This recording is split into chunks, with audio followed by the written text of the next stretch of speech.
या कवींनी या ठिकाणी केलेली आहे. म्हणूनच काल असं त्यामध्ये आपण पाहिलं होतं की ब्रह्मविद्येशिवाय जो अर्थ आहे तो परमेश्वर समजत नाही आणि म्हणून त्याला ब्रह्मविद्येचाही स्पर्श पाहिजे. अशा माध्यमातून या काव्य ग्रंथाची निर्मिती झालेली आहे. वर्णिता यादव नरेंद्र तिर्यंचा सिद्धे सारस्वत मंत्रु मनोणी उचकाना फणेंद्रू रची शब्द सागराते. आपण श्रीकृष्ण महाराजांच्या या काव्याचं वर्णन ऐकत असताना की ज्याप्रमाणे यादवाचा नरेंद्र नरामधला श्रेष्ठ असलेला पुरुष स्वामी महाराजा आणि तो यादव म्हणजे श्रीकृष्ण महाराज त्या श्रीकृष्णाचं वर्णन करत असताना तिर्यंचा सिद्धे सारस्वत मंत्रु तिर्यंच म्हणजे पशु पक्षी झाडं वेली मनुष्यापासून खालोते असलेल्या योनी तिरकस तिरकस गमनागमन करणार आणि त्या तिर्यंच योनी म्हणजेच त्या योनीमध्ये अयुक्त असलेलं ते देह. माणसाचं देह हे 36 प्रकाराने युक्त असते. दश इंद्रिय म्हणजे 5 ज्ञानेंद्रिय. श्रोत्र म्हणजे कान, चक्षु म्हणजे डोळे, स्पर्श म्हणजे त्वचा, रसनम म्हणजे जिव्हा जीभ, घ्राण म्हणजे नाक. हे 5 ज्ञानेंद्रिय आणि 5 कर्मेंद्रिय ज्यामध्ये मुख आहे, त्यानंतर हात आहे, पाय आहे, उपस्थ आहे आणि उदस्थ आहे. हे 5 कर्मेंद्रिय. 5 कर्मेंद्रिय, 5 ज्ञानेंद्रिय आणि 10 वायू आपल्या शरीरामध्ये असतात. आपण म्हणतो स्वामींनी सांगितलं की या देहाचं उत्क्रमण होत असते. या शरीरामध्ये प्रत्येक जी क्रिया आहे ती वायूच्या माध्यमातून होते. जसं एखाद्या वेळेला वायू स्तंभित होणे म्हणजे स्तब्ध आपण होत असतो. श्वास रोखल्या जातात म्हणजे स्तब्ध होणे. हे सगळे कार्य या शरीरामध्ये वायूचे असतात. म्हणून प्राण वायू, व्यान वायू, उदान वायू, अपान वायू, समान वायू, नागवायू, कुर्मवायू, कृकली वायू, देवदत्त आणि धनंजय अशा प्रकारे या शरीराचे 10 वायू. प्रत्येक वायूचं शरीरात कार्य वेगळं. जांभळी येणे, शिंक येणे, आळस येणे, झोप येणे, तुम्हाला मळमळ होणे, उलटी होणे, त्याच्यानंतर शरीरातून आत्मा येणे, हे वायूच्या माध्यमातून कार्य होतं. समान वायूशी लिंगदेहाचे उत्क्रमण याचे मृत्यू बोलिजे. जसं स्वामींनी आपल्याला सांगितलं की तिथे समान वायूचं कार्य. प्राणवायू आपल्याला श्वासोच्छवास घ्यावा लागतो. अशा प्रकारे वेगवेगळ्या वायूचं कार्य वेगवेगळ्या पद्धतीने. एखादं शरीराला नागमोडी आपल्या आळस येतो, तिथे नागासारखं कार्य वर्तन नागवायू असतो. कुर्म म्हणजे झोप. कुर्म कासवाला म्हणतात. कासव कसा असतो मंदगती, तसं झोप येणे, आळस हे कशाचं कार्य आहे? कुर्म वायूचं कार्य आहे. त्याच्यानंतर उचकी येणे, जांभळी येणे, शिंक येणे, हे सगळे कार्य जे असतात. व्हॉमिटिंग होणे, हे वायू शरीरातले आपले कमी अधिक झाले का त्या वायूच्या माध्यमातून हे कार्य होत होतात. म्हणून वात, पित्त आणि कफ हे 3 प्रकारची प्रकृती असते. मग कोणाच्या शरीराला कशा प्रकारचं कार्य होते या 3 प्रकारच्या प्रकृतीनुसार मग ही सगळ्याला समजा त्या औषधीची जाणीव नसते. एखाद्याला औषध माहीत असते तर रोग नसते, रोग माहीत नसते तर औषध माहीत नसते. परंतु काही वैद्य असतात ते हाडे नाडी परीक्षा करतात, त्यांना त्याचं ज्ञान असतं. अशा प्रकारे हे शरीर जे आहे हा शरीराचा सांगाडा या परमेश्वराच्या वर्णन करण्यासाठी अयुक्त जे देह आहे म्हणजे तिर्यंच मुक्त. आपल्याला तर युक्तत्व आहे, आपण तर युक्त देहाने 36 प्रकार सांगितले ना. आता 10 वायू, 10 कर्मेंद्रिय आणि ज्ञानेंद्रिय त्याच्यानंतर आपल्या मनामध्ये 4 प्रकार आहेत. हे नुसतं आपण अंतःकरण म्हणतो ना, याला 4 मन, बुद्धी, चित्त आणि अहंकार या शरीराच्या ठिकाणी 4 प्रकार अंतःकरणाच्या ठिकाणी असतात आणि म्हणून त्याला म्हणतात चातुष्ट. 4 प्रकार त्या मनामध्ये आहेत. बुद्धीचं कार्य वेगळं, मनाचं कार्य वेगळं, अहंकाराचं कार्य वेगळं, पण सगळ्याचं अधिष्ठान सुद्धा वेगवेगळं असतं. अधिष्ठान एखाद्याला मन अंतःकरण असते, पण अधिष्ठान फार महत्वाचं असते. आता हे अधिष्ठानाची जाणीव सगळ्याला नसते. अधिष्ठान म्हणजेच देवतेचं असलेलं एक शक्तिरूप सामर्थ्य द्वार हे प्रत्येकाच्या शरीरामध्ये असते. पिंडस्थ आणि अधिष्ठान. तर ते अधिष्ठान म्हणजेच एक सामर्थ्य अंश आहे. जसं आपल्याला डोळा आहे, एखादा माणूस पाहतो डोळ्याने, पण डोळा सगळं चांगला आहे, पण त्याच्यातलं अधिष्ठान जर निघून गेलं, दिसणं बंद होऊन जातं. मग किती ऑपरेशन करा, काही करा, पण शरीराच्या त्या डोळ्यामध्ये अधिष्ठान जोपर्यंत असते, म्हणजे त्या देवतेचं सामर्थ्य अंश आहे. चक्षु अधिष्ठात्री देवता सूर्य. सूर्याचं अधिष्ठान सूर्य नामक ही देवता आहे. हे ब्रह्मांडाचं जे दिसणारं चित्र आहे, ब्रह्मांड गोळक, हे सूर्याने देवतेने निर्माण केलेलं एक या ठिकाणी ब्रह्मांड निर्मितीमध्ये त्याची निर्मिती झाली. तो एक गोळा आहे प्रपंचाचा, ती देवता नाही. त्या सूर्यावर अधिष्ठान असलेली सूर्याचं अधिष्ठात्री देवता जी आहे तिचं नाव आहे सूर्यदेवता. मग त्या सूर्यदेवताचं काय कार्य आहे? प्रकाश, दिसणे, प्रकर्षित करणे. तिचं एक अधिष्ठान आपल्या त्या नेत्रामध्ये असते आणि म्हणून आपण बघू शकतो. ज्यावेळेला अधिष्ठान खाली असतेच त्याच्यात, एखाद्या वेळेला आपण डोळ्याचं ऑपरेशन करतो, म्हणजे त्या प्रपंचिक त्याला समजा काहीतरी पडदा आला तर पडदा बदलू शकतो, अधिष्ठान बदलू शकत नाही. पण अधिष्ठान ज्या वेळेला निघून जाते त्यावेळेला मात्र तुम्ही कितीही जरी पडदे बदलले तरी त्या डोळ्याने काही दिसत नाही. अशा प्रकारे या देहाच्या ठिकाणी मन, बुद्धी, चित्त आणि अहंकार, ब्रह्मदेवता, विष्णुदेवता, महादेव आणि सूर्यदेवता या 4घाचं अधिष्ठान अंतःकरणाचे आहे. अशा प्रकारे या शरीरामध्ये इच्छा, द्वेष, दुःख, संलग्न सप्तधातू आपल्या शरीरामध्ये आहेत. अस्थि, मांस, रुधिर, चर्म आणि त्याच्यानंतर स्नायू, मज्जा, हे सगळे शरीरामध्ये आपलं हे सगळे एकत्रीकरण झालेलं आहे 7 अंशाचं. आणि अशामुळं हा देहयुक्तत्व वाचक बोलले जातो. आणि म्हणून स्वामींनी असं म्हटलं की कर्मभूमी स्थिता मनुष्य देहयुक्ता. त्या कर्मभूमीमध्ये स्थित असलेल्या युक्त मनुष्य देहाला ईश्वराच्या ज्ञानाचा प्रभाव होऊ शकतो, ईश्वराची शक्ती त्याच्या ठिकाणी संभावित होऊ शकते किंवा त्याचं उद्धरणही होऊ शकते. पण त्याच्यासाठी देहाचं युक्तत्व असणं फार महत्वाचं असते. म्हणून युक्त देहामध्ये म्हणजे मनुष्य देहामध्ये हा परमेश्वराच्या गुणकीर्तनाचं वर्णन करू शकतो, परंतु ईश्वर मात्र दयाळू मयाळू आहे. त्या युक्त मनुष्यत्वाच्या ठिकाणी तर कार्य आहेच आहे, म्हणजे अयुक्त आहे की ज्यांना त्या ठिकाणी शरीरामध्ये ज्ञान नाही किंवा ज्ञानाचा संभव नसतो. अज्ञानपणाचं कार्य त्या देहामध्ये आहे, ज्याला तिर्यंचं असं म्हटलेलं आहे. मनुष्यापासून ज्या खालच्या योनी आहेत त्याला अज्ञान देहामध्ये आहे.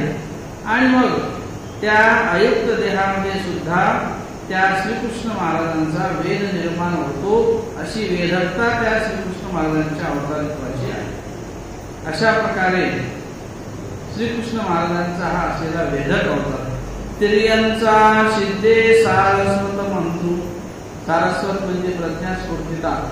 त्या प्रज्ञेला स्फूर्तता देणारा जो सारस्वत आहे त्या ठिकाणी अंतःकरणामध्ये स्थिरावण्यासाठी ज्या प्रकारे त्याला वेद उत्पन्न व्हायला पाहिजे असा मंत्र तो सिद्ध तिर्यंचाच्या ठिकाणी सुद्धा श्रीकृष्ण चक्रवर्तीच्या त्या प्रसन्नतेने त्यांना तो प्राप्त होतो. म्हणोनी उचकाना फणींद्र रची शब्द सागराते. म्हणूनच तर म्हटले त्या शेष नारायणाने जसा त्या कालियावर्धन केलं त्या ठिकाणी श्रीकृष्ण महाराजांना तो शरण आलेला आहे. देवाची स्तुती केली, देवाचं त्यांनी आळंगन केलं, विनंती केली अशा प्रकारे एखाद्या पशु पक्ष्याने किंवा सरपटणाऱ्या योनीने श्रीकृष्ण महाराजांचं वर्णन करावं असा वेद त्या श्रीकृष्ण महाराजांच्या ठिकाणी निर्माण होतो. अशा प्रकारचं कार्य श्रीकृष्ण महाराजांच्या ठिकाणी वाटतं.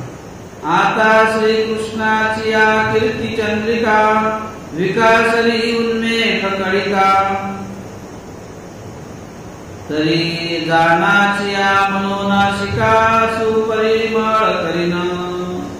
श्रीकृष्ण चक्रवर्तीची कीर्ती चंद्रिका जे पसरलेली कीर्ती आहे चंद्राप्रमाणे त्या ठिकाणी चंद्रकिरण किंवा चंद्राची शीतलता ही जशी त्या ठिकाणी सत्वरूपतेतून प्रगट होणारी आहे तसं या महाराजांची म्हणजे श्रीकृष्ण महाराजांची जी विकासली उन्मेष कळिका जो उत्साह आहे जो श्रीकृष्ण महाराजांच्या काव्याचा या ठिकाणी उत्साहपूर्वक कवीने जो काव्य रचनेचा हा या ठिकाणी भाग मांडलेला आहे आणि एखाद्या फुलाची जशी कळिका त्या ठिकाणी ते फुलत असताना त्या ठिकाणी ते फुलाचं असलेलं उत्साहितेचा भाग आपल्याला जसा तो कळिका ज्यावेळेला फुलते त्यावेळेला फुलाचा त्यामध्ये असलेला मर्म फुलल्यानंतर लक्षात येतो. पण जोपर्यंत ती कळिका फुलत नाही तोपर्यंत ते बंद असते. पण ज्या वेळेला फुलल्यानंतर तिचं जे रूप आहे रंग आहे ते त्यावेळेला उत्साहपूर्वक आपल्याला ते आपल्याकडे आकर्षित करून घेतात. असं म्हणायचं आहे कवीला की त्याप्रमाणे हे श्रीकृष्ण महाराजांची जी कीर्ती चंद्रिका आहे हा जो कीर्तीचा सुगंध आहे त्या श्रीकृष्ण महाराजांचं जे चरित्र आहे त्यांचा जो सहवास आहे त्या कळिकेप्रमाणे आपल्याला आकर्षित करणारा. तरी जानाची या मनोनाशिका सुपरिमळ करीन. जे जाणीवेचे लोक असतात ज्यांच्या ठिकाणी जाणीव आहे आणि अशा जाणीवेच्या माध्यमातून त्यांच्या अंतःकरणामध्ये तो त्या कीर्ती चंद्रिकेचा परिमळ बहरल्या जातो. म्हणून मनाच्या ठिकाणी नाशिका म्हणजे नासागरी आपण जसं नाकाने स्वाद त्या ठिकाणी परिमळ घेतो तो परिमळ जसा नाकाने घेतला जातो तसं अंतःकरणामध्ये सुद्धा नाकाप्रमाणे उदाहरण दिलं कवीने या ठिकाणी की जसा तो परिमळ नाकाने घेतला जातो पण इथला आनंद मात्र अंतःकरणात. नाक उपलक्षणे म्हणजे तदलक्षणे अंतःकरणाच्या ठिकाणी तो परिमळ आनंदाचा सुगंध निश्चितच त्या कीर्तिचंद्रिकेचा म्हणजे श्रीकृष्ण महाराजांच्या चरित्राचा आस्वाद या काव्याच्या माध्यमातून आपल्याला घेता येतो. पुराणीचे दळवाडे रसाळंकार सावळे मनोनी भाऊ न निवडे कळा विदासी. आता अनेक काव्यरचना झालेल्या आहेत. पुराणाची काव्यरचना आहे. पुराणीचे दळवाडे पुराणामध्ये जे काही निर्मिती झालेली आहे काव्याची दळवाडे म्हणजे अनेक प्रकारचे काव्य संग्रह आहेत. अनेक प्रकारचे काव्य रचना झालेली आहे. समूहाचे समूह आहेत. ग्रंथचे ग्रंथ आहेत. परंतु त्याला ब्रह्मविद्येचा स्पर्श नसल्यामुळे ते रसाळंकार सावळे ते जे रसरूपतेचं कार्य त्यामध्ये वर्तते सहजपणाचा भाव त्यामध्ये प्रगट होतो. परंतु सिद्धांतिक भाव प्रगट ते करत नाही. जो सिद्धांतिक भाव प्रगट व्हायला पाहिजे तो भाव त्या पुराणातील काव्यसंग्रहातून प्रगट होत नाही. मनोनी भावून निवडे कळाविलासी.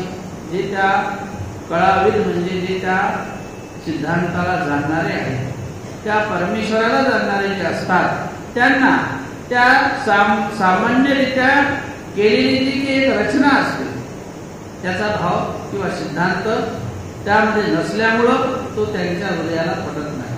जसं या काव्याची रचना होत असताना वायदे व्यासांनी म्हटलं की हा ग्रंथ प्रवृत्ताजोगे आहे पण निवृत्ताजोगे नव्हते.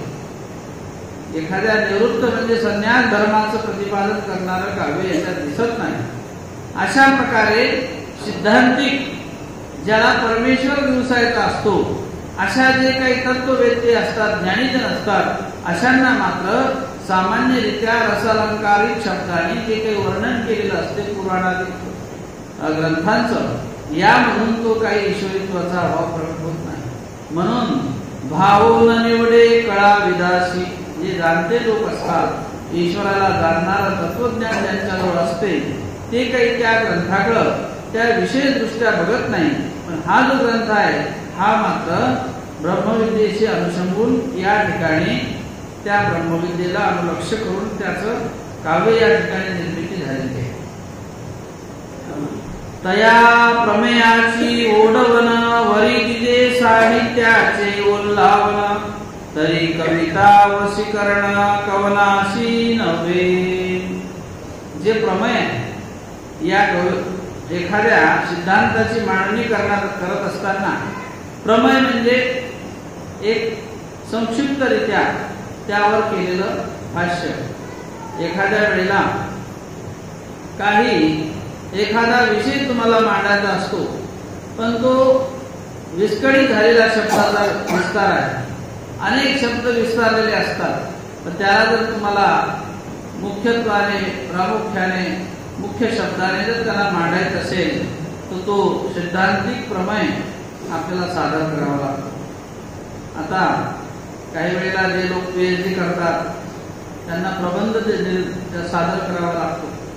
म्हणजेच त्या ठिकाणी विशेष प्रकारचं एक त्याच्यात सिद्धांतिक वैचारिक बाब निर्माण करून एखादा तो प्रबंध तिथं सादर केला जातो, तर ते प्रत्येक शब्द महत्वाचा असतो. त्या शब्दाला किती सकसपणा आहे. 1000 शब्द बोलल्यापेक्षा 10 शब्द त्याच्यात ते ओतले, 1000 शब्दाचं त्याच्यामध्ये जर बीज येत असेल, तर तो फार महत्वपूर्ण प्रबंध असतो. आणि मग त्याचे जे काही तत्ववेत्ते जाणते किंवा ते त्याचे परीक्षक असतात, ते सुद्धा उच्च कोटीचे असतात. त्यांना त्याची पुरेपूर शब्दाची जाणीव असते. अशा प्रकारे या शब्द रचनेच्या माध्यमातून जे विद्वान असतात, तया प्रमेयाची ओढवण, ते प्रमेयरूपी शब्द ओढवण म्हणजे मांडणी, ज्यांनी आपल्या साहित्य कलेतून आपल्या ज्ञान कुशलतेतून केलेली असते. वरी दिजे साहित्याचे ओल्लावण, साहित्य म्हणजे हे असलेलं सिद्धांतिक भाग. साहित्य जे असते, आपण म्हणतो की साहित्य म्हणजेच त्याला पौराणिक, त्याला असलेला पुराणिक संबंध असतो. साहित्य हे नवीन शब्दातून निर्माण होत नसून त्याला कुठला तरी एक अनुवंशिक मागचा प्रबंध अन्वय असावा लागतो आणि त्यासाठी त्याला शोधणी असावी लागते, त्याला अभ्यास असावा लागतो, त्याला त्यामागचं एक अन्वय असला पाहिजे, त्याची जाणीव असली पाहिजे. आणि म्हणून प्रत्येकाचं कार्य, कारण, स्वरूप आणि लक्षण हे समजणं फार दुर्मिळ असतं. तसं हा जीव आहे, हा जीव आला कुठून? प्रपंच आहे. प्रपंच नेमका कसा आहे? देवता आहे तर नेमक्या देवता कशा आहे? परमेश्वर कसा आहे? अशा प्रकारे साहित्याच्या रूपाने म्हणजे पूर्वीची जी सामुग्री आहे, एवं परंपरा प्राप्त भगवद्गीतेमध्ये आलेलं तत्वज्ञान, ते आमच्या स्वामींनी पुढे लावलेलं त्या ब्रह्मविद्येच्या माध्यमातून केलेलं त्याचं प्रतिपादन, या माध्यमातून जे काही 4 पदार्थाचा निर्वच आणि म्हणून कुठल्या साहित्यात कशा कशा प्रकारचे निकष असतात आणि अशा साहित्यिक शब्दातून जे काही काव्य एखादं निर्माण होत असते, ते साहित्याचे ओल्हावण, तरी कविता वशीकरण कवनाशी नव्हे. अशा प्रकारचं जर समृद्ध काव्य ग्रंथ निर्माण झाला, काल नरेंद्र कवीचं बघितलं आपण की त्या काव्यत्वामध्ये एवढी शक्ती आणि पावर होती की राजालाही तो मोह आवरला नाही. राजा म्हणतो की तो ग्रंथ माझ्या नावावरती करा, पण तो म्हणतो आमच्या कवी कुळाशी बोलू लागेल. अर्थातच एक सामुग्री, त्यांच्या जवळ असलेली ती विद्वत्तेची सामुग्री, त्या सामुग्रीतून निर्माण झालेलं ते काव्य. अशा प्रकारे काही साहित्याचे जे काही निकष असतात, त्यासाठी आपण म्हणतो की हे फार मोठी साहित्यिक आहे. एखादा मनुष्य साहित्यिक होतो तर तो सहजासहजी होत नाही. खूप त्याच्यामागे त्याचा प्रदीर्घ प्रवास आणि प्रदीर्घ वेळ त्यांनी त्याला दिलेला असतो. त्याला खूप मोठा त्याला वेळ द्यावा लागतो, खूप त्याला चिंतन करावं लागते, कितीतरी त्याला वेळ तासनतास त्यामध्ये त्याला बुडून जावं लागते. त्यावेळेला कुठे तो त्या ठिकाणी त्या परीक्षेमध्ये परिपूर्ण होत असतो. अशा प्रकारे काही जे काही साहित्यिक लोक असतात, अशा प्रकारचं साहित्य निर्माण करत असताना त्यामध्ये त्यांच्या ठिकाणी कवित्वाला जोड नसते. आणि म्हणून इथं कवित्वाच्या विषयी असं म्हटलं आहे की तरी कविता वशीकरण कवनाशी नव्हे.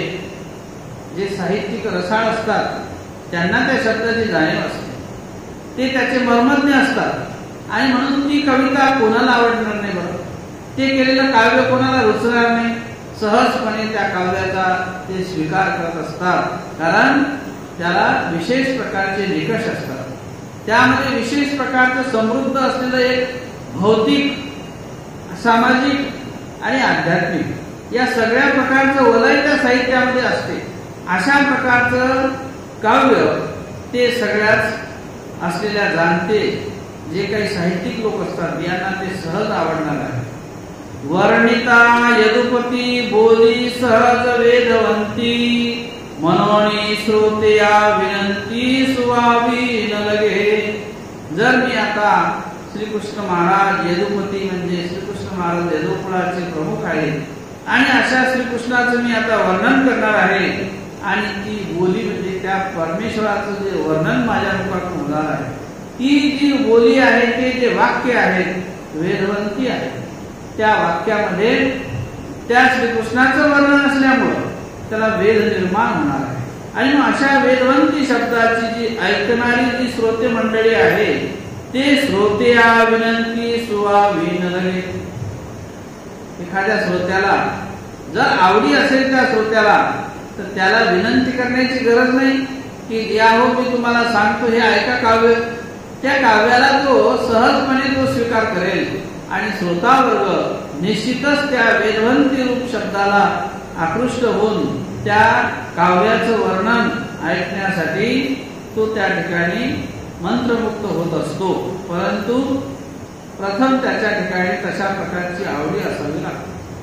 काही भवराशी कमळी काही मांडले हातातळी, की कोकिळा रसाळीने शोधिले. ते म्हणतात काही भवराशी कमळी.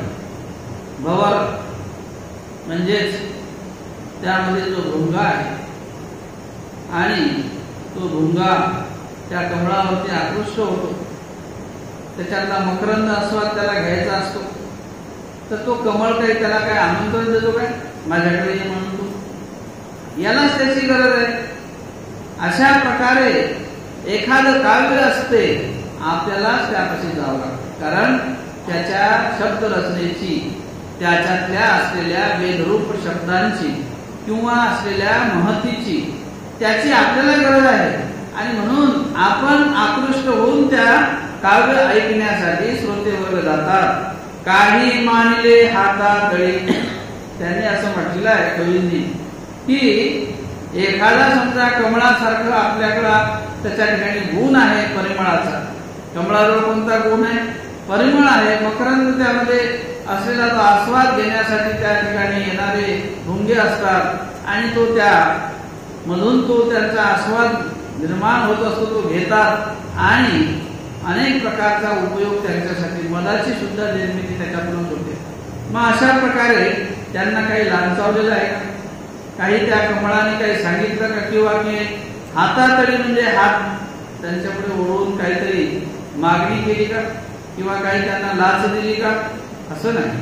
ते स्वतःहूनच ते कमळाकडे जातात. अशा प्रकारे काही वेळेला जिथे परमेश्वराचा भक्तिरस असतो, जिथे काही परमेश्वराचं विशेष कार्य असते, त्या ठिकाणी तो ईश्वरीचा भक्त किंवा त्या श्रोते वर्गामधून असलेले श्रोतेजन तिथे ऐकण्यासाठी सहज रूपी अंतःकरणातून त्या काव्य ऐकण्याला जातात. अशा प्रकारचं हे काव्य की कोकिळा रसाळीने शोधिले. कोकिळा तिच्या अंतःकरणामध्ये असलेला जो भाव आहे आणि त्यातून निघालेले जे शब्द असतात, कोकिळेचे जे गायन संकीर्णता आहे, अशा प्रकारे ते आंबा, रसाळी म्हणजे आंबवृक्ष, त्या आंब्याचं फळ, त्या आंब्याकडे ते जाते त्या फळाचा आस्वाद घेण्यासाठी. काही आंब्याने काही त्यांना काही लाच दिली का? की मी तुम्हाला काही देईल, नेसोद दिले, काही वस्त्र देईल, काही तुम्हाला वस्तू देईल आणि मग मला तुम्ही समजा माझा आस्वाद घ्यायला. आता आंबा हा रसरूपामध्ये मोडणारा षडरस आहे. त्यापैकी आंब्याचा रस जे षडरस सांगितलेला आहे, दूध, तूप, ऊसाचा रस, मध, आंब्याचा रस, अशा प्रकारे काही षड्रस आहेत, नाही की नाही? तर या षड्रसापैकी हे आंबा म्हणजे हे रसाळी रूप पदार्थ आहेत आणि या रसाळीच्या ठिकाणी आपापच मनुष्य आकृष्ट होऊन ते स्वीकारण्यासाठी जातात. त्याला आपल्याकडं आंब्याला कधी आपल्याकडे बोलवण्याची गरज पडत नाही, आपणच त्या आंब्याकडे जातो. अशा प्रकारे कवींना हे सांगायचं या ठिकाणी की जे ग्रंथ आहेत किंवा जे तत्वज्ञान असते ते समजा आपल्याकडं तुम्हाला कधी बोलवत नाही, कारण गरज आपल्याला आहे, म्हणून आपल्याला त्याच्याकडे जावं लागते. आणि म्हणून जे असतात त्याच्यातले जाणते किंवा त्या अंतःकरणामध्ये ज्यांना त्याविषयी हव्यास असतो की मला हे प्राप्त झालं पाहिजे, ते सहजपणे त्या काव्यापर्यंत जाऊन पोहोचतात. ना तरी मेघ मंडळे काही चाटकलांचा विले, की चंद्रे मूळ पाठविले चकोराशी. आता हे भौतिक असलेले आपल्या प्रापंचिकतेचे उदाहरण देऊन समजून सांगतात कवी की अशा प्रकारे प्रापंचिक वस्तू आहेत, या वस्तू काही आपल्याला आपल्याकडे ओढून बोलवत नाही, आपल्याला सुद्धा त्याची गरज असते आणि म्हणून आपणच स्वतःहून तिथे जातो. तसं एखादं ईश्वरीचं काव्य आहे, एखादं केलेलं, एखादं कोणीतरी कोणती विशेष प्रकारचं केलेलं त्यामध्ये तत्वज्ञान आहे, ते ऐकण्यासाठी आपण स्वतःहूनच तिथे जात असतो. म्हणून ना तरी मेघ मंडळे काही चातकलांचा विले, गगनाची मेघाची वास पाहतो तू चातक पक्षी. जे गगनाचं जे उदयले मेघाचं पाणी आहे ते पाणीच तू प्राशन करतो, तर त्या मेघाला काही त्याला तिथपर्यंत पोहोचावं लागलं काय? गरज त्या चातक पक्षाला आहे. आणि म्हणून त्या ठिकाणी चातक पक्षी आशा करतो की मला उदयल्या मेघाचं पाणी, जे आता मेघगर्जना होणार आहे, आकाशातून पाणी पडणार आहे आणि तीच पाणी मी पिणार आहे, कारण तो दुसरं पाणी पित नाही. त्याच्यासाठी दुसरे पाणी ते नाशिवंत वाटतात आणि या पाण्यामध्ये तो तृप्त होत असतो. म्हणून इथे चातक पक्षाचं उदाहरण दिलं की तो जसा चातक पक्षी त्या मेघाकडे आकृष्ट होऊन त्या मेघाचंच पाणी पितो, तसं एखादा जो जाणता असतो तो त्या प्रकारचं जे तत्व आहे, ज्या तत्वामधून जे मर्म निघालेलं आहे आणि ते तत्व ज्या काव्यात असते तेच काव्य तो ऐकण्यासाठी त्या ठिकाणी विशेष प्रकारे ते काव्य ऐकत असतो. की चंद्रे मूळ पाठविले चकोराशी. चंद्राने काही मूळ पाठवलं काय? पत्रिका तुम्ही म्हणता लग्नात मूळ पाठवलं आहे की तसं काही मूळ दिलं का? घ्या बरं 10 रुपये घ्या, पत्रिका घ्या, या भाड्याचं लय लागतं, तुम्ही 10 दिवसात देतात, आहे की नाही? मूळ पाठवलं तुमच्या खानदेशात पद्धत आहे मूळ पाठवायची, आहे की नाही? काही वेळेस देते 50 देतात, 100 देतात, काहीतरी देतात. आमच्याकडे नाही देतात, बाकीचे किती देतात नाही का? द्यायचे पण तुम्ही पाहिलं आहे म्हणून मूळ पत्रिका देतात ना, ज्यांना ज्यांना मूळ द्यायचे पैसे देतात थोडेसे त्याच्यासोबत. अशा प्रकारे मग त्यालाही वाटतं बा आता हे आपल्या घरापर्यंत आले, पैसे देऊन गेले, मूळ देऊन गेले, आपण जायलाच पाहिजे, आहे की नाही? ते जसं समजा काही प्रलोभन दिलं गेलं, तसं काही प्रलोभन देऊन या ऐकायला असं काही काव्यामध्ये काही असते का? तसं नाही म्हणते. हे काव्य प्रलोभनासारखं नाही, हे स्वतःहूनच ऐकण्यासाठी लोक जातात. अशा प्रकारची समृद्धता त्या काव्याची आहे. म्हणून की चंद्रे मूळ पाठविले चकोराशी. चकोर पक्षी हा तो त्या ठिकाणी चंद्र किरणांचा अमृत आस्वाद घेत असतो. चंद्र निघाला की त्याच्यातल्या किरणांचं जे अमृत कळा आहे त्या चकोर पक्षाला त्या अमृत कळीने जेवलेपण येते. चंद्राची जी कळा असते, चंद्राचं जे शीतलता असते, त्यामधून अनेक प्रकारचा रस निर्माण होत असतो. तर मी सांगितलं की चंद्राच्या त्या प्रकाशामध्ये ज्या वेळेला वेली वृक्ष वनस्पती असतात तर त्यामधून वेगवेगळ्या वनौषधी निर्माण होतात. त्याच्यामध्ये त्याचा प्रकाश आणि त्या प्रकाशातून निघालेली अमृत संजीवनी ही त्या वनस्पतीमध्ये असते आणि मग त्याच्यातून तो रस तयार होतो. अशा प्रकारे की चंद्रे मूळ पाठविले चकोराशी. चकोर पक्षाला म्हटलं का की हे माझं चंद्रकराचं, माझं जे काही शीतल कार्याचं हे चंद्र कधी म्हणणार नाही, चकोर पक्षी जातो, मला याची अपेक्षा आहे, आकांक्षा आहे.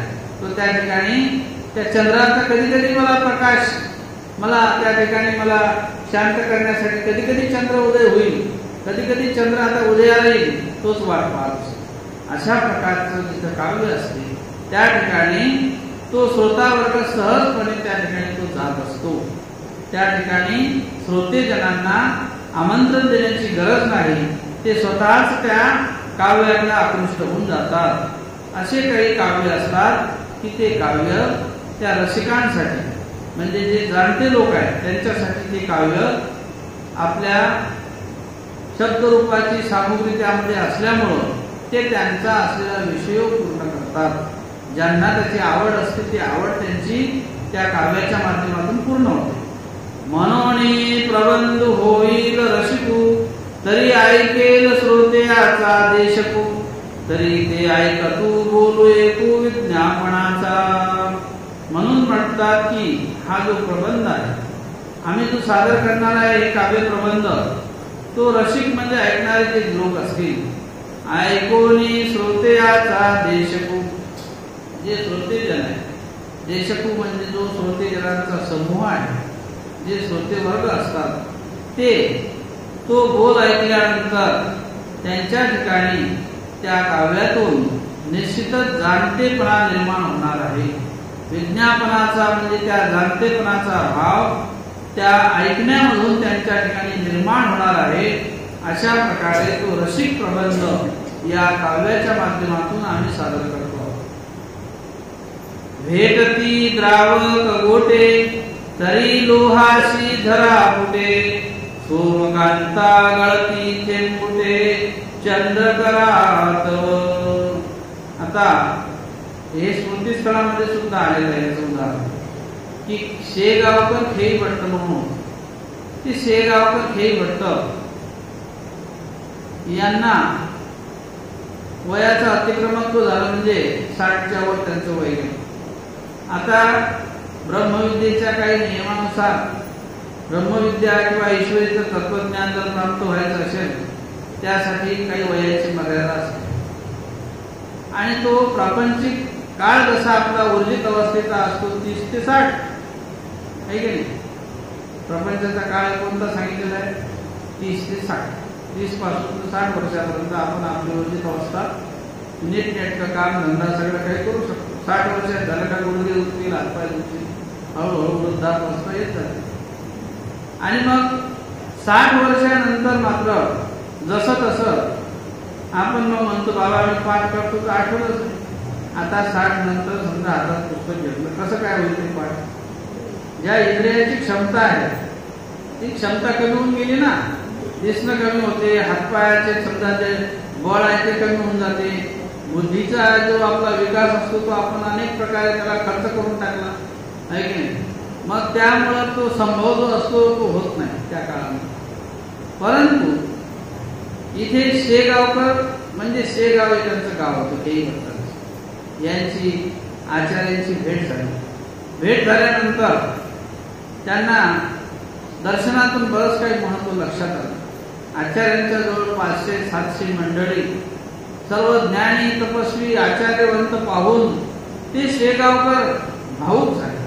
त्यांना वाटलं की आपलं एवढं वर्ष आपण समजा या प्रपंचात घातले, पण आपलं मला असं वाटतं काही व्यर्थच केलं का काय, असं माझ्या लक्षात येते हे पाहिल्यानंतर. कारण त्यांना खूप तिथे मंडळी बघायला मिळाली, परिवार पाहिला, आचार्यांना पाहिलं, आणि तो एक तत्वसिद्धांताचा काही भागही त्यांनी ऐकला. पण त्यांच्या लक्षात आलं की प्रपंच अनित्य आहे. आपल्याला जर समजा देव झाला तर बरोबर होईल. कारण तिथे शनिवारात त्यांची जी मंडळी होती त्यांच्या मुखातून त्यांनी ऐकलं की आमचं संन्यास घेण्याचं काय कारण आहे. आम्हाला घरी मिळत नव्हतं किंवा प्रपंच आमचा चालत नव्हता किंवा काही अडथळा होता म्हणून आम्ही देवाला अनुसरलो नाही, तर आम्हाला ईश्वर पाहिजे आहे. या नरकयातनेतून मुक्ती मिळवायची आहे आणि तो देव प्राप्त करण्यासाठी आम्ही अनुसरतो. म्हणून श्री नागदेवाचार्यांच्या सानिध्यामध्ये 500-700 गुरुकुळ होतं. ते ईश्वरीच्या प्रेमाला पात्र होणारे सगळे उत्तम असलेले आचरणवंत पुरुष. मग शेगावकरांना वाटलं आता त्या खेळी भट्टांना की आता आपलं तर वय निघून गेलं, आता 60च्या पुढे आपण झालो आणि आता कधी आपल्याला ज्ञान होईल, कधी समजा आपल्याला हे अवगत होईल एवढं शास्त्र. म्हणून त्यांनी विचारलं श्री नागदेवाचार्यांना, म्हणे भटो, माझी अशी इच्छा आहे की मलाही असं वाटतं की या मार्गाला आपण यावं. आता मी तर सहजरित्या चालत फिरत आलेलो इकडे आहे, काही ते नात्या गोत्याच्या संबंधानं आले असते, पण माझं पण परिवर्तन झालं आणि मला समजा आता असं वाटतं की आपणही हे स्वीकारलं पाहिजे. पण आता या काळामध्ये जर मी ते स्वीकारलं तर मला काही त्याचा लाभ होईल का, मला देव मिळेल का, अशा प्रकारे त्यांनी प्रश्न विचारला. म्हणून त्यांनी शब्दात विचारले की लोहबंद गाडा जडला असे तू उजळे असे काही आती, असा प्रश्न विचारला त्यांनी. लोहबंद गाडा जडला असे तो उजळे ऐसे काही आती.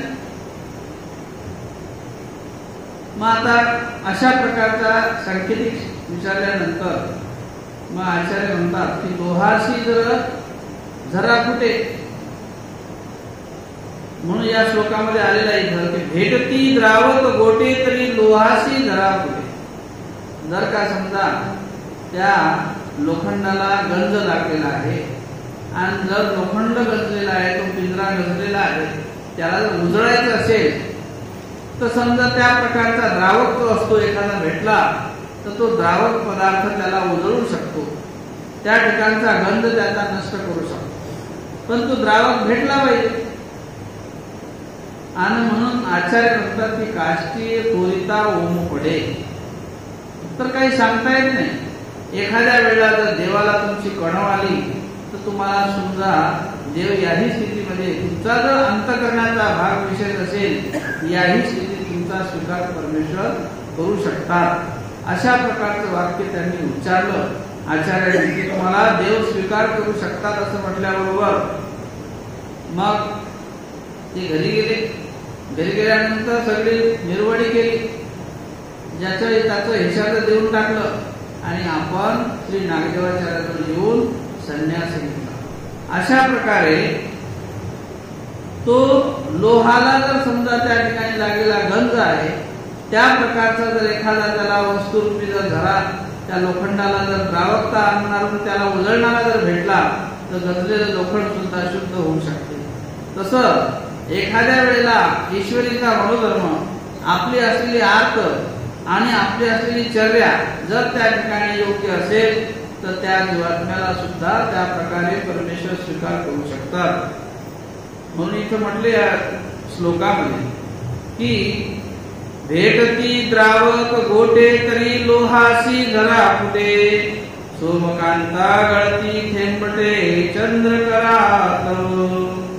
सोमकांत नावाचा दगड, एखाद्या वेळेला जर तो द्रावक गोटा असतो दगड, तो जर भेटला तर लोखंडाला सुद्धा तो झरा फोडतो आणि पाझर फोडतो आणि उजळून टाकतो.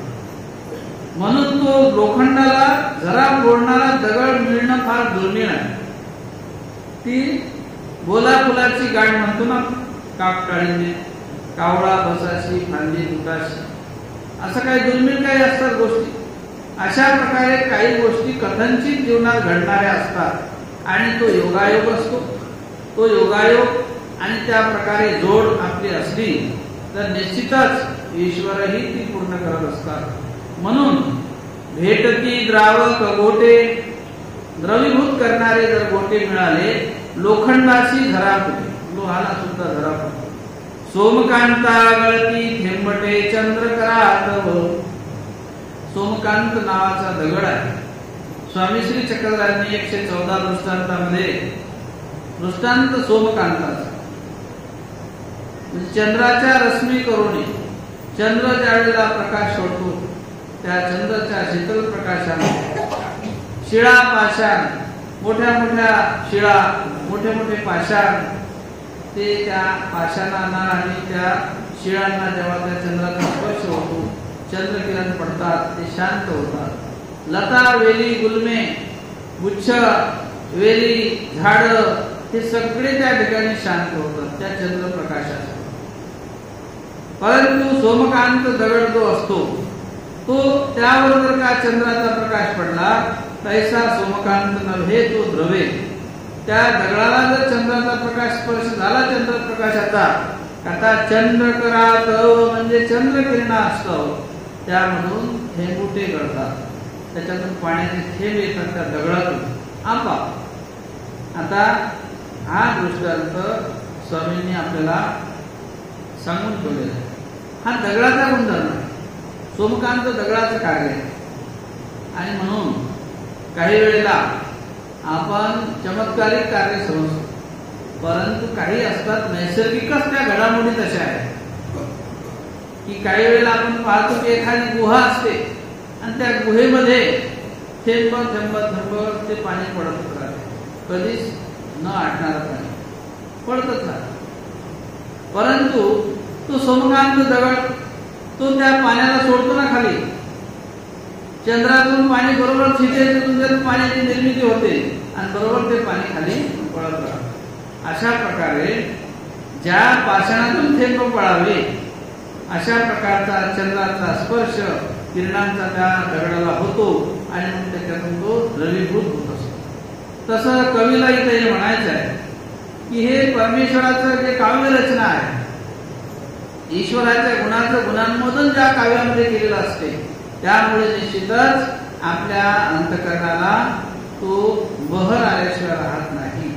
त्या भक्तिरसाचं जे काव्य आहे ते ऐकल्यामुळं आपलं अंतकरण सुद्धा द्रवीभूत होत असते. एखाद्या वेळेला एखाद्या परमेश्वरी लीळा स्मरणातून, ईश्वरीच्या नामस्मरणातून त्या अंतकरणाला पाझर फुटत असतो. जसं लोहाशी धरा फुटे, पण तो गोटा मिळाला पाहिजे. भेटती द्रावक गोटे, तो दगड मिळाला का लोखंडाला धरा फुटतो. तसं इथं सुद्धा ईश्वरीच्या वस्तुगुणाचा, ईश्वरीच्या स्पर्शाचा, त्याला जर स्पर्श झाला एखाद्या जीव स्वरूपाला तर तो जीव स्वरूपाचा कठीण असलेला भाग. जसं स्वामींनी सांगितलं की कानवाखराचा दृष्टांत दिला आहे जीवाविषयी.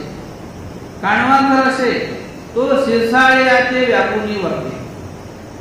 कानवाखर म्हणजे कडक पाषाण असतो, कठीण असतो, तयाशी टाकी लागेल, छन्नी लावली, घन लावला तरी ते दगड फुटत नाही. मग तयावर एकूण खवडी शिंपे. कुडीत नावाचं धान्य माहिती आहे तुम्हाला, आहे का नाही? ते कुडीत धान्य असते, त्याचं पाणी करून त्याच्यावर शिंपवल्या जाते, मग त्याच्यावर अग्नी जाळला जातो, मग तो जो पाषाण असतो तो कडक तयाशी टाकी लागेल, त्याच्यावर मग दगडावर घर छंडीनं तो फोडला जातो, तो दगड बाजूला केला जातो. परंतु त्या दगडाच्या आतमध्ये जो दगड असतो तो शिरसाळा असतो, अत्यंत मृदू असलेला दगड. याची लिंगे होती, प्रतिमा होती, जे केले ते होय. त्या दगडाचं, आतमधल्या दगडाचं काही ते तुम्हाला मूर्ती करून घ्या, लिंग बनवा, प्रतिमा काय केलं ते सगळं होऊ शकते, असा आहे तो दगड आतमध्ये. पण वरून त्याला कवच लागलाय ना, ते वरचं कवच जोपर्यंत बाजूला होत नाही तोपर्यंत शिरसाळा तो त्या ठिकाणी तुमच्या उपयोगी येऊ शकत नाही. तसं जीव स्वरूपाला असलेलं कठीणत्व, हे कठीणत्व जोपर्यंत लोखंड जसं गंजलेलं आहे ते बाजूने झाल्याशिवाय त्याला उजळले पण येत नाही, तसं जीव स्वरूपाचा असलेला गंज तो बाजूने करण्यासाठी अशा प्रकारचं जे परमेश्वराचं तत्व आणि ईश्वराचं जे काही कार्य असते ते जोपर्यंत जीव स्वरूपाला स्पर्श करत नाही तोपर्यंत जीव स्वरूपाला उजळले पण निर्माण होत नाही, असं कवीला या ठिकाणी सांगायचं आहे. म्हणून सोमकांता गळती थेंबटे चंद्रकरात, चंद्रकिरणाचा हा त्याला स्पर्श होतो आणि त्यामुळं त्या चंद्रकिरणास्तव त्या ठिकाणी त्या सोमकांत नावाच्या दगडातून पाझर फुटत असतो. तसं ईश्वरीच्या स्पर्शाने सुद्धा, मग तो सन्निधानीचा स्पर्श असो का असन्निधानीचा स्पर्श असो, तो निश्चितच परमेश्वराच्या त्या शब्दरूपाचा वेद आपल्या ठिकाणी निर्माण होत असतो. ना तरी देखोनी रविमंडळ, विकासे कमळाचे बांबळ, कुंभैजे केतकी जोड मेघे करोनी. म्हटले ज्यावेळेला रवी म्हणजे सूर्य, त्या सूर्याचा प्रकाश ज्यावेळेला मंडळावरती पडतो हे जे मंडळ म्हणजे भूमी, वरून त्याचा प्रकाश खाली आपल्या पृथ्वीवर येतो आणि तो पृथ्वीवर प्रकाश आला की विकासे कमळाचे बांबळ, कमळाचं जे बांबळ आहे, कमळाचं जे असलेला समूह आहे, सकळ कमळ पुष्प असो किंवा कोणते पुष्प असतो, ते त्या सूर्यकिरणास्तव त्या ठिकाणी त्या सूर्यकिरणाची ते वाट पाहत असतात. कधी कधी आता सूर्य त्या ठिकाणी आपलं किरण खाली आणेल आणि कधी कधी आम्ही उदय होऊ. अशा प्रकारे ते कमळ जे असतात, ते बांबळ म्हणजे असलेला समूह, तो कमळ पुष्पांचा, त्या फुलांचा, त्या किरणाचा वाट पाहत असतो, रवी किरणांचा, की कधी कधी सूर्य उदय होईल.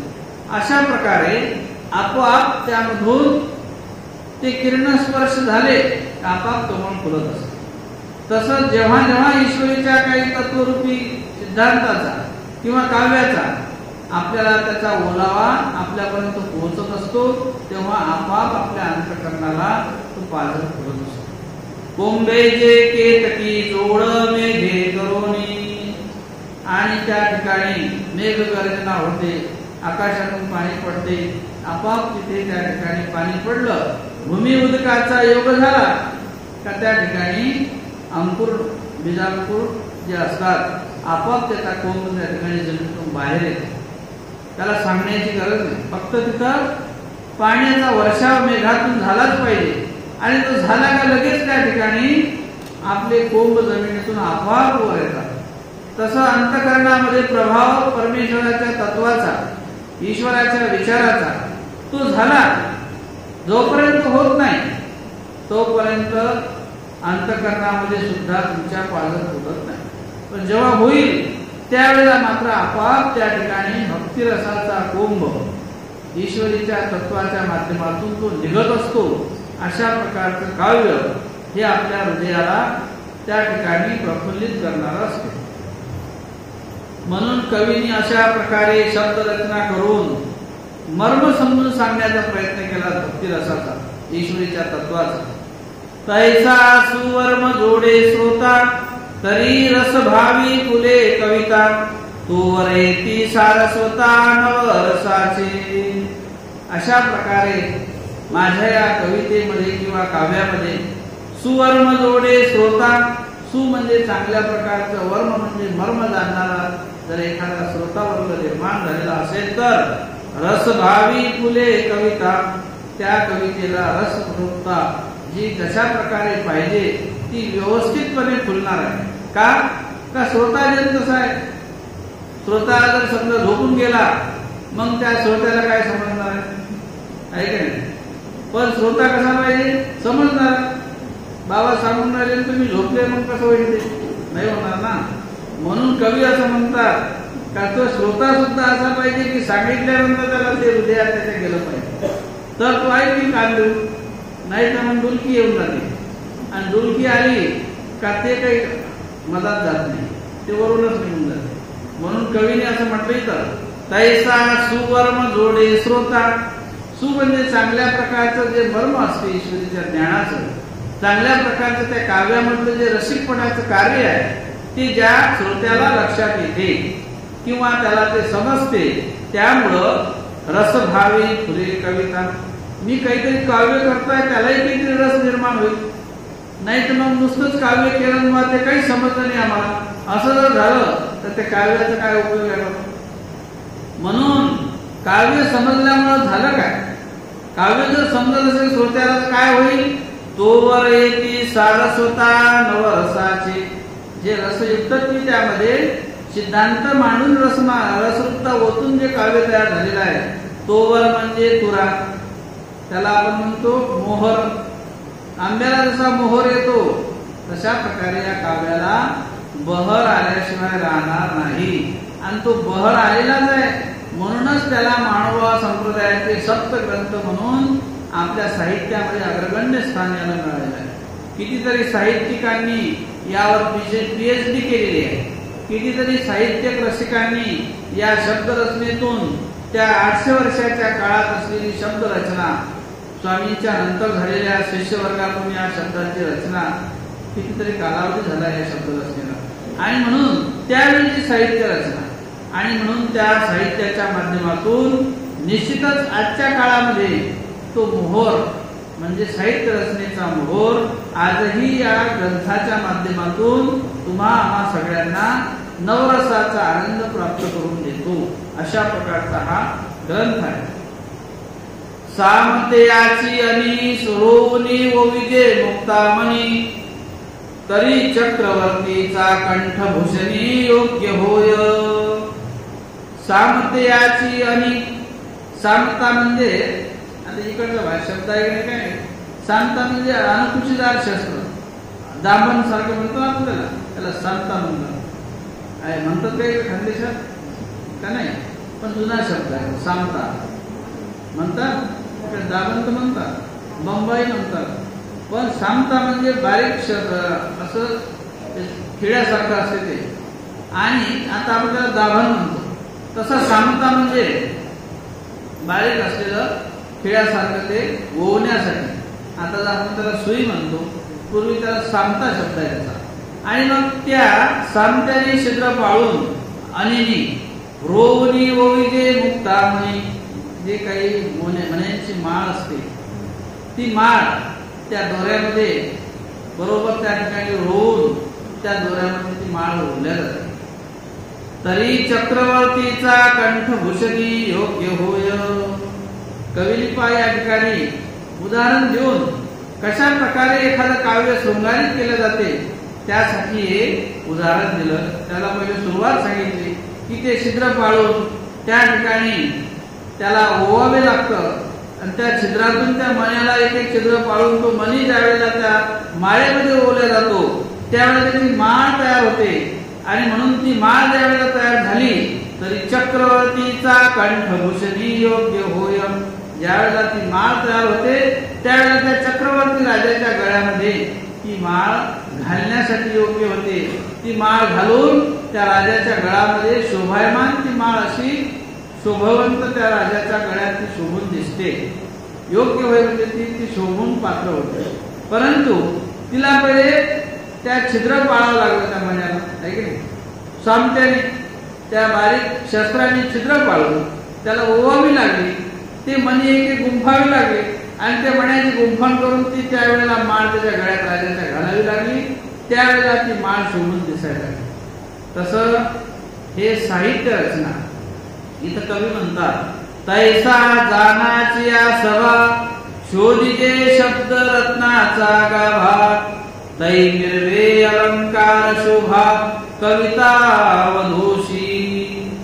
त्याप्रमाणे जे जाणते लोक आहेत तिथं जसा एक एक मणी त्यामध्ये ओवला गेला तसा जो एक एक जाणता पुरुष असतो ज्याला जाणीव आहे शब्द समूहांची, शब्द पुष्पांची, शब्दाची ज्याला जाणीव असते तो जो जाणता पुरुष आहे तो शोधिजे शब्द रत्नाचा गाभा.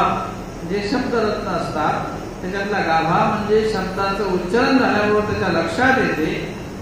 तर ते अशा प्रकारचे जर श्रोतेजन जाणीवपूर्वक जाणणारे असले तर तै निर्वे अलंकार शोभा कविता वधूशी, तरच त्या कवितेला जशी वधूनी शृंगार करून त्या ठिकाणी शोभेवंत दिसते तशी इथे जाणीवेच्या लोकांनी जर त्या कवितेला जाणलं असेल आणि जाणीवपूर्वक ती कविता त्या ठिकाणी केलेलं काव्य त्यांनी परिसलं असेल किंवा ऐकलं असेल तर निश्चितच त्या काव्याला मोहर, त्या काव्याला शृंगार येत असतो. कारण काव्यातलं मर्म या कवीने एवढा साहित्यिक रूपाने त्यामध्ये ओतलेला आहे. आणि ज्याला साहित्यिक अंगण असते किंवा त्याला त्याच्यातलं मर्म कळत नाही अशाला तुम्ही 10 वेळा जरी सांगितलं तरी तो सहजतेने ऐकतो, परंतु त्याला मर्म कळत असते. पण ज्याला मर्म कळते तो ऐकतो त्यावेळेला त्या काव्याला विशेष प्रकारचं महत्व येत असते. अशा प्रकारे वरची ओळी सांगितली की ती मणी एक एक ओला तो राजाच्या गळ्यात शोभून दिसला. तसं इथे एक एक जाणता पुरुष तो ज्यावेळेला या काव्यामध्ये समरस होऊन ते ऐकेल त्यावेळेला या कवित्व वधूच्या या कवितेला निश्चितच शृंगार प्राप्त होणार आहे. ती वधू जशी अंगावरती शृंगार केल्यानंतर शृंगारित दिसते तसं हे सुद्धा काव्य अशा प्रकारचं शृंगारित होणार आहे. ते कवितेची गोडी कोकिळाची तराय मोडी गीत साळ करी कुडी किन्नराची. या कवितेचं काही वर्णन कशा प्रकारचं आहे की ते कवितेची गोडी, काही काव्याला अशा प्रकारची गोडी असते की ती कोकिळाची तराय मोडी.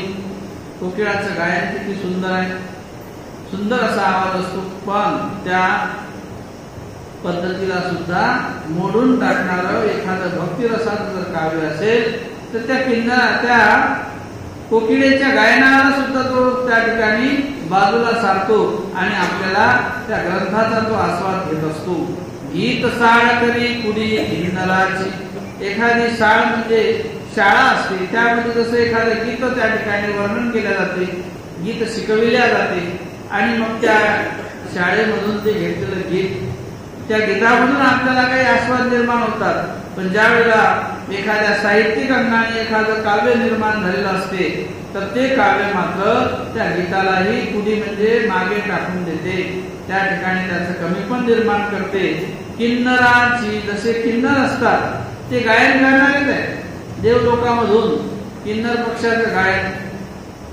जसं श्रीकृष्ण महाराजांच्या ठिकाणी द्वापार युगामध्ये रुक्मिणीला किन्नराने गायन केलं. अमक्या देशीचे राजे, तमक्या देशीचे राजे, तमक्या देशीचे राजे, कोणाशी लग्न करायचे म्हणून किन्नराने एक सगळं वर्णन चालू केलं. या देशातला तो राजा असा आहे, या देशातला तो राजा तसा आहे, त्या देशातला तो राजा तसा आहे. किन्नराचं गायन चालू झालं आणि ज्यावेळेला श्रीकृष्णाचं नाव काढलं किन्नराने तर रुक्मिणीला वेद झाला. रुक्मिणी वेदल्या गेली त्या श्रीकृष्ण नामातून आणि मग कुठं वेद निर्माण झाल्यानंतर रुक्मिणीने पत्र पाठवलं की मग मला घ्यायला या. आणि मग श्रीकृष्ण महाराज द्वारकेहून रथ घेऊन गेले कौंडण्यपूरला म्हणजे अमरावतीला.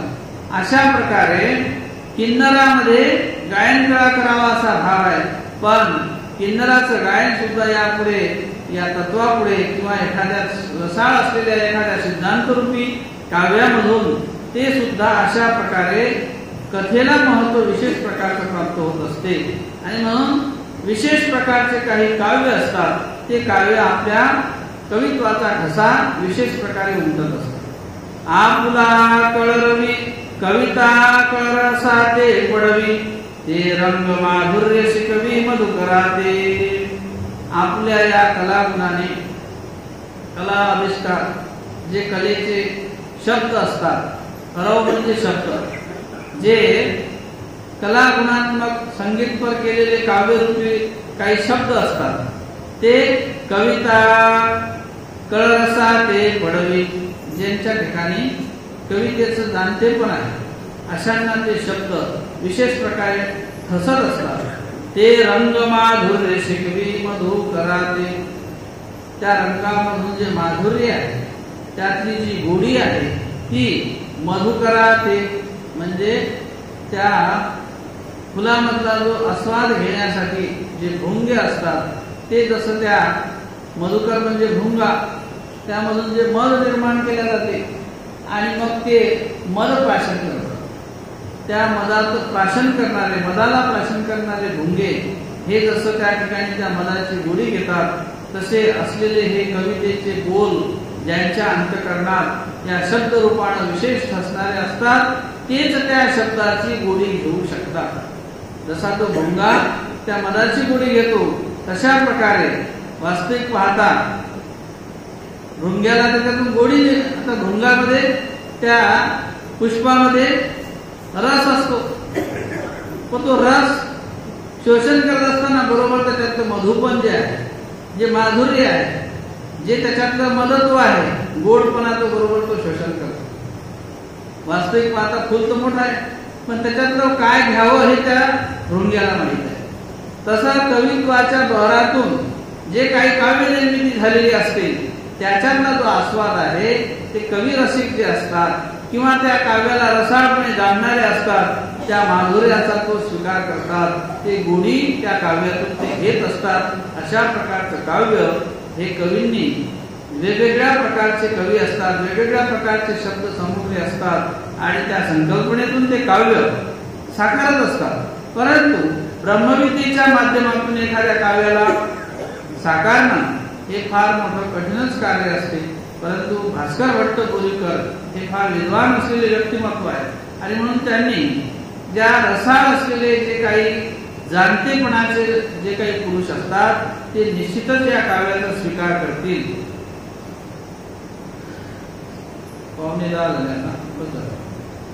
सर्वज्ञ श्री चक्रधर स्वामी की जय.